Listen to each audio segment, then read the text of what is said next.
everyone. So our topic for today is all about assessment. So when you hear the word assessment, what comes first in your mind? So assessment, it could be an evaluation, most commonly the first thing or the first word that will instill into your mind. So I have here the meaning of the assessment, and that is according to the textbook. So assessment is the process of collecting information about a child's strengths and needs. It uses a problem-solving process that involves a systematic collection as well as interpretation of data gathered. That is according to Salvia et al. 2013.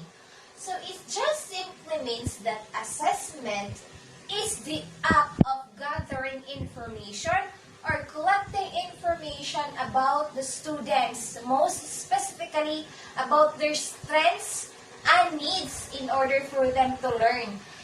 These are the strengths and needs that a teacher or an educator must know in order for them to cater of what are the possible strategies that they will be going to do in order to impart knowledge or to teach knowledge to the students effectively.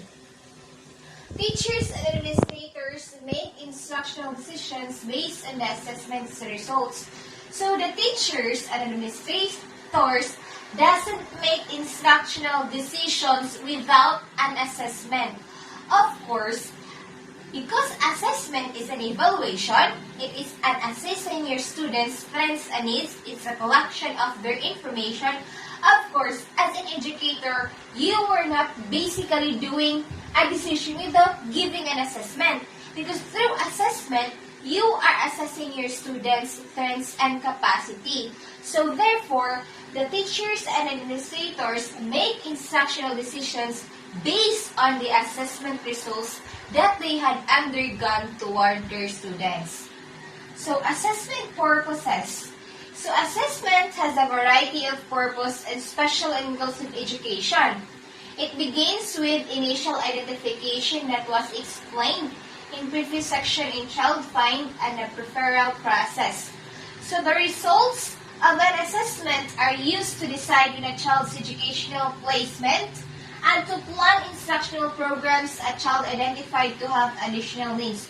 So as what I have said earlier, the teachers or the educators do not basically make instructional decisions without an assessment results. It is because by the assessment results, they will be going to know the strategies or the teaching strategies that they will need to do in order for their students to learn effectively, to learn more efficiently. So, the results of assessment would be the basis now of the teachers or the educators for them to have an instructional materials for the students. And that is one of the purpose of the assessment. It is somewhat to guide the educator or to guide the teachers on how are they going to make a teaching strategy for the students. So progress monitoring and evaluation of teaching programs and services is another the purpose of which is to determine how effective programs are to assess the inclusive teacher and the special education teacher. So overall, the purpose of the assessment or the assessment purpose is to determine the capabilities of the students. With knowing the capabilities of the students, you as the educator will know of what are the things that you must do or you must teach your students for them to acquire knowledge, to acquire information more effectively. You were not just going to teach information, but you are also going to consider on how they are going to perceive that certain information or knowledge.